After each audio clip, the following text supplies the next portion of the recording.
Partie 2, Macadamant avec Druidiaranos, la porte étant dedans, donc l'église de Trérente.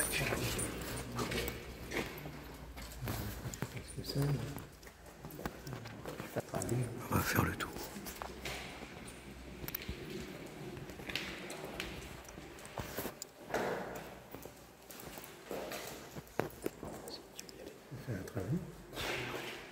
On va commencer par les tableaux.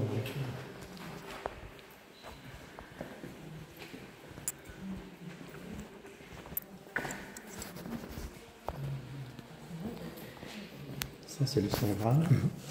C'est l'âme de Godefroy de Bouillon, je crois, qui est en fait un chevalier du Saint-Sépulcre. Et c'était une des raisons des Templiers d'aller au Saint-Sépulcre. Il y a cette double appartenance chez Gillard entre le templarisme et le druidisme. On va commencer par ce premier tableau, là, c'est à la fontaine de Barenton.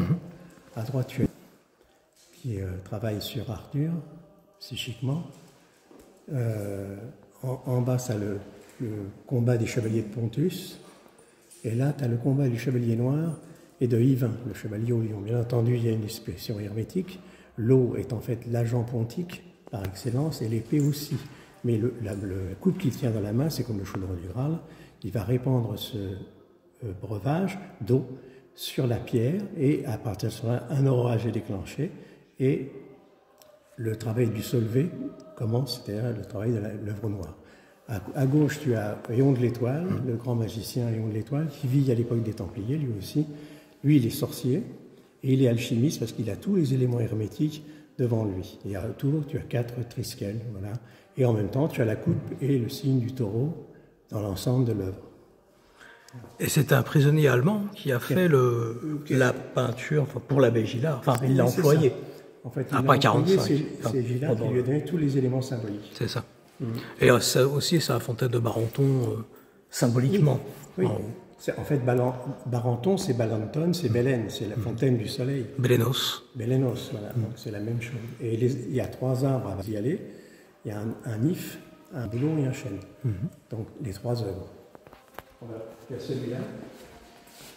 Là, je ne vais pas tout faire, parce que sinon il y a encore des heures. Hein.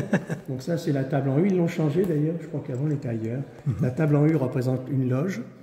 Au centre, il y a le roi Arthur, bien entendu, qui représente le nombre 3, c'est-à-dire le pouvoir temporel et le pouvoir spirituel. Chez Gillard, il travaille sur une arithmosophie, qui est le 1, le 2, le 3, le 4, qui sont le poisson, le verseau, le capricorne et le sagittaire, qui représentent les éléments du Graal proprement dit. C'est-à-dire c'est un zodiaque inversé. Je te l'avais fait au sol mégalithisme, je te l'ai fait déjà avant. Il suffit de réentendre ce que j'avais dit sur le mégalithisme. Et là, on voit une femme qui présente Sainte-Onenne, enfant avec la lance. Hein? Sainte-Onenne étant ici, et c'est Judicaël ici, c'est le roi, qui était disciple de Saint Mène. L'histoire de Saint Judicaël, elle est connue dans le sens où un prophète, druide, dit à la mère qu'elle a fait un grand rêve, elle est rêvé d'un homme de lumière, et en fait c'est Judicaël qui sera cet enfant. Là ils ont changé les tableaux, avant celui-là était là, et inversement. Donc ça c'est la table ronde du Graal. Le Graal. Hein, on voit bien. Et ici, celui-là c'est le Val sans retour. Pourquoi le Val sans retour? Parce que Morgane étant une initiée, c'est pas du tout le personnage qu'on nous présente. Elle est habillée en rouge parce qu'elle représente la pierre philosophale accomplie, la conscience et la connaissance des 9 sciences secrètes. Et en fait, elle a été voir tous les chevaliers. Et les chevaliers, en fait, n'avaient que des buts, des appétits humains. Et elle les a donc enfermés dans le Val sans retour. Et c'est Lancelot qui les délivrera. Voilà. Mais en fait, elle a eu raison de les enfermer parce qu'en fait, c'était tous des abrutis. Ils ne pensaient qu'au pouvoir, à l'argent et à la nourriture, etc. Donc c'est pourquoi ils sont tous dans l'illusion, en fait. En fait, ils sont pris dans une illusion hypnotique. Voilà. Et le château aussi. Oui. Tout ça, avec le dragon blanc et le dragon rouge, l'éternel combat de la rose blanche et de la rose rouge, c'est-à-dire des fils de Caïn et des fils de Seth. Voilà. Et aussi, on peut dire que tout le cycle du Graal de Brocéliande est en fait un conte alchimique. Oui. Effectivement. Ça n'est que ça, et en fait, comme disait mon vieux maître, Il y a des gens qui savent beaucoup de choses mais qui ne comprennent jamais rien. Et en fait, c'est ça, c'est que la dissimulation, c'est ça. Par exemple, les quatre vers ici correspondent aux 4 signes du zodiaque, les premiers signes dont il a parlé. Et ensuite, en fait, il a utilisé le zodiaque du mégalithisme pour le récupérer. Et là, ils sont tous druides, ils sont tous chorales est arrivé, lumière, etc. Voilà. Donc, tu as une idée. Et puis là, c'est celui où le chevalier n'est pas là. C'est-à-dire que c'est le fameux chevalier qu'on attend, hein, qui est toujours absent. Et qui est l'élu du Graal, qui est en attente d'être reçu. Ici, c'est le Christ, qui bien entendu dirige tous les travaux spirituels. C'est comme une loge, en fait. On voit encore une fois, on a bien d'ailleurs l'idée que là, c'est une loge, et là aussi, c'est une loge. Et puis là, il y a le chevalier manquant. Hein? Voilà.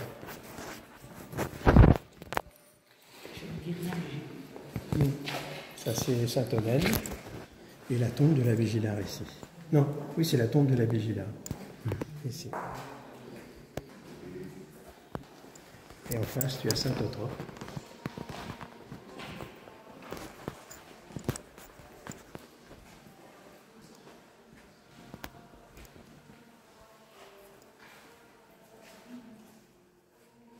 Alors, on voit bien que c'était un druide avec sa canne et tout. Et les croix templières. Voilà. Et par contre, on ne peut pas aller dans la petite sacristie où elle était avant. Et il y avait le zodiaque, il le vend en carte postale. Hein? Bien. Bon.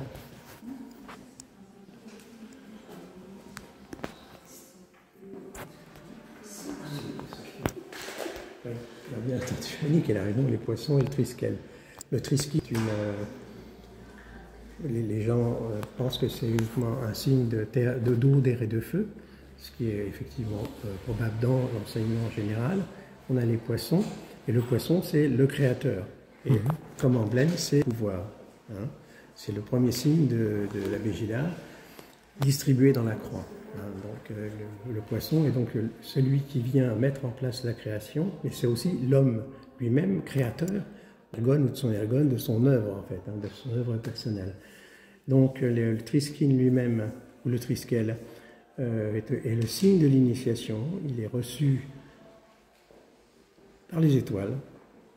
Il vient, disons, du monde stellaire, par la Voie lactée. Et c'est la Voie lactée elle-même. Quand on dit la Voie lactée, c'est en fait la mère universelle qui va féconder par la Voie lactée et va donner son lactum, son lait, au jeune initié. Il va donc marquer sur lui, qui sera le triskel, qui prouvera qu'il a vraiment fait le voyage, mais dans l'invisible, pas dans le visible. Souvent, c'est lié au nocturne, à l'aspect nocturne. Les poissons rappellent aussi Atlantis. Comment? Atlantis, avec Paul Lecourt. Ah oui, mais c'est plutôt ça, Atlantis, c'est-à-dire que la croix, la croix celtique, mais là, elle est moins complète. Il manque les 4 fêtes traditionnelles, Beltane, Lugnasa et Samaïn. Mais ce signe, il a 50 000 ans. Il n'est pas d'aujourd'hui. Il est déjà, effectivement, on le trouve à Poséidia. Et c'est le triple cercle. Lyonès Poséidon. Voilà, c'est parce qu'en fait, normalement, tu dois avoir 3 cercles. Et là, tu as le monde d'Avred au centre. Hein, Citrôle. Citrôle, c'est le monde néfaste qui est perdu dans la matière et qui est perdu dans le monde terrestre et qui ne peut pas retrouver sa voie. Ici, c'est l'histoire de Sainte-Hélène. On voit tout en haut le soleil, bien entendu Ved, c'est le monde blanc, le monde du paradis. Et le moine d'ailleurs montre bien que on doit chercher ça pour trouver la tunique rouge, la tunique spirituelle. D'un côté, tu as un agneau et un bouc. Hein, c'est la séparation entre les agneaux, on peut dire, en quelque sorte. Et de l'autre côté, c'est Sainte-Hélène avant qu'elle ne soit attaquée. Enfin, non, on pensait qu'elle était une noble, donc elle devait avoir un mari pour l'époque, mais en fait, elle a refusé et elle a été violentée par un homme. Et c'est par la suite, elle a fait un choix. Mais on voit bien qu'au-dessus, il y a les 2 Gaulois avec le double Mercure qui indique que la fin du travail spirituel le soleil, qu'il faut arriver à un affrontement spirituel entre la matière et l'esprit, qu'il faut choisir la voie de l'esprit. Et On c'est le soleil, et N, c'est Anne. C'est On de Sainte-Anne. Hein, tu vois, cet ensemble, en fait, désigne autre chose. Mais on voit bien, là, ici, que le seul, c'est la voie, et on a les deux lances du Saint Graal, le bélier du Saint Graal dans la messe culée du Saint Graal, qui gardait la grotte pour boire le Kernunos. C'est un ensemble d'alcoolat ou un hydrolat, on peut dire, qui permettait de consommer le Saint Graal. C'est-à-dire un ouvrant hermétique qui ouvrait l'individu à des perceptions de clairvoyance. C'était ça. Il y avait aussi le chêne qui servait à ça. En fait, on est à l'envers. Ça, c'est la légation de Saint-Onnen aux pauvres. Bien entendu, on voit des bénédictins derrière parce que seuls les bénédictins avaient cette conscience, cette connaissance. C'est eux qui ont gardé les textes hermétiques. Et là, il y a la roue. Il y a une sorte de roue aussi, là, particulière, dans le fauteuil. Oui, c'est une roue traditionnelle hein, ouais. Qu'on trouve partout en Bretagne. Puis, par contre, ce qu'on voit, c'est le pilier central. Là, oui. Le pilier central indique qu'elle est dans la voie de la colonne divine. Il faut rejoindre la colonne qui est celle de l'Apocalypse, où dans l'Apocalypse, j'en ferai des colonnes, donc des lions. Hein, il faut savoir que le lion, c'est Atma. Si on était dans l'hindouisme, on dirait que c'est Dharmakaya ou Nirmanakaya. C'est-à-dire les bodhisattvas qui sont devenus des êtres conscientialisés et qui n'appartiennent plus à notre histoire. Par contre, on aurait pu dire, là, oui, il y a deux svastikas ici, qui sont la petite ours et la grande ours. Hein, les deux svastikas qu'on voit sur le côté. Alors, on arrive bien entendu à ce fameux ordinaire entre le cerf. Alors le cerf désigne toujours le druide, en fait. Sardinos. Le grand druide et Kernunos à la fois. C'est le maître des richesses profondes. Ils sont souterraines seulement. Il peut avoir une double appartenance.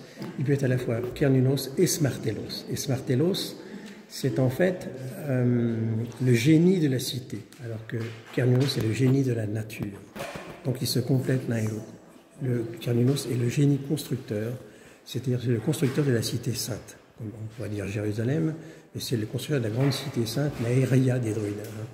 Là, on a la pierre, philosophe rouge, et les 4 lions rouges, c'est-à-dire que toute la matière a été purifiée, la terre, l'eau, l'air, le feu. L'ensemble de l'œuvre lui-même fait que les lions, c'est la puissante patte du lion dans la franc-maçonnerie, qui représente la transmission du maître, et la conscience et la connaissance que le maître disciple. La lune argentée et la pierre des philosophes. Donc les deux voies, la voie humide et la voie sèche. Hein. Donc on a bien ces éléments. Et le bosquet des druides en haut, la clairière. Le néméton. Le néméton, c'est ça, exactement. Pour l'ouverture et la fermeture des travaux. Bah pour tous les travaux, solstice, équinoxe, puis les 4 fêtes lunaires. Quoi. On va aller voir le grand là-bas, puis on terminera là-dessus, on ne peut pas tout faire.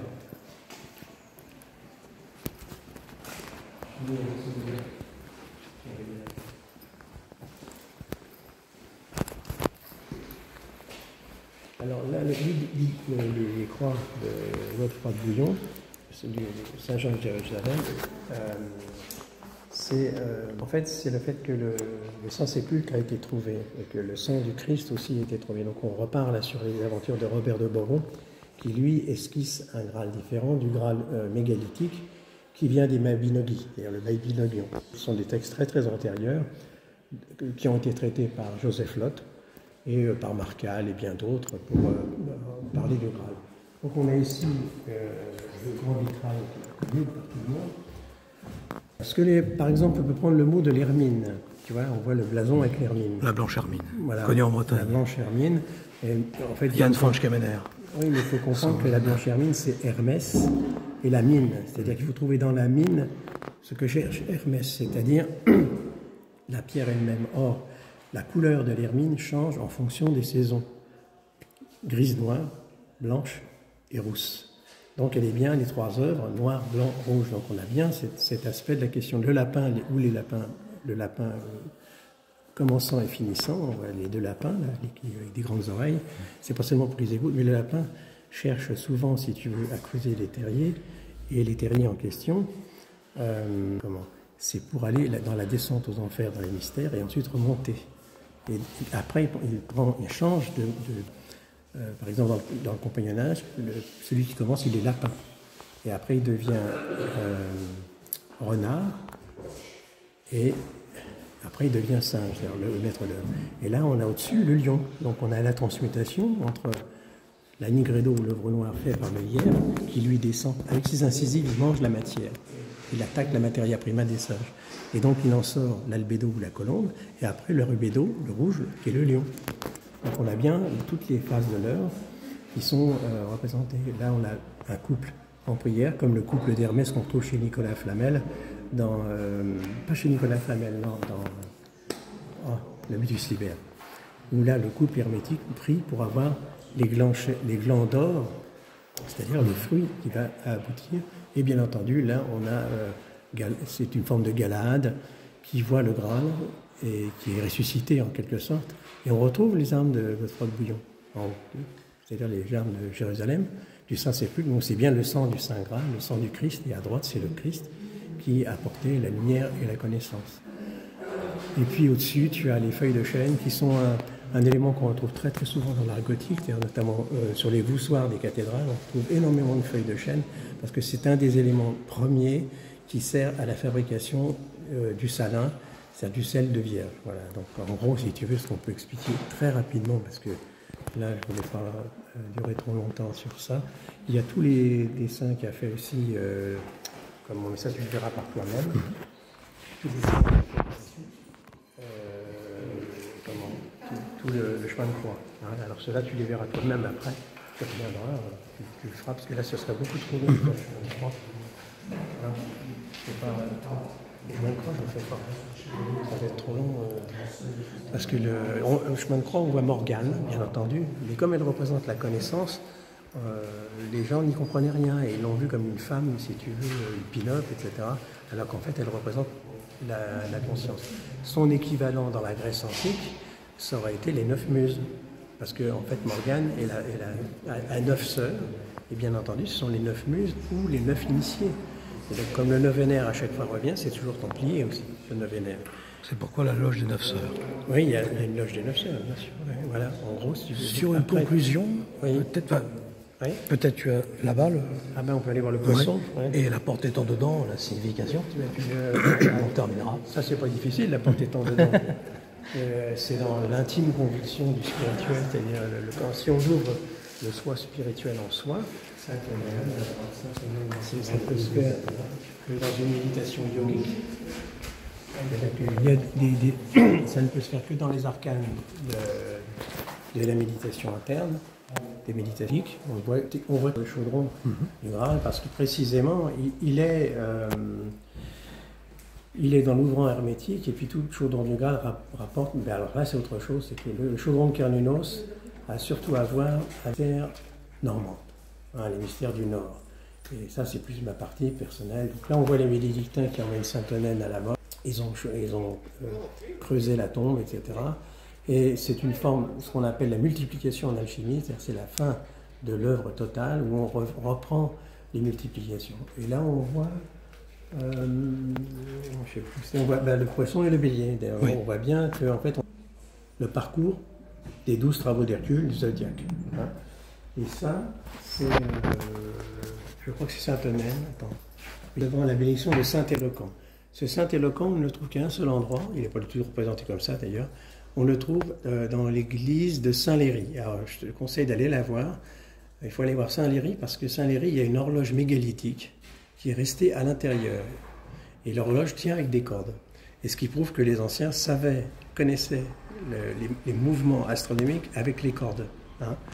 Donc là, elle reçoit la bénédiction, c'est-à-dire en même temps la transmission, et c'est dans l'ordre de Saint-Benoît, bien entendu, qu'on trouvait le druidisme, parce que les druidiers, chez les bénédictins, ce sont eux qui avaient toutes les connaissances, ils ont conservé les manuscrits grecs, tous les manuscrits se référant à l'herméneutique. Et il reste une chose à faire, c'est de se placer là et simplement essayer de sentir, toi, ce que tu vas sentir au niveau énergie. Tu fais comme ça et tu vas essayer de sentir. Je te dis rien. Maintenant, c'est fini. La porte étant dedans. Bon, après, si tu veux, oui, mais je te l'ai dit plus ou moins. Bon, bah, viens, on y va.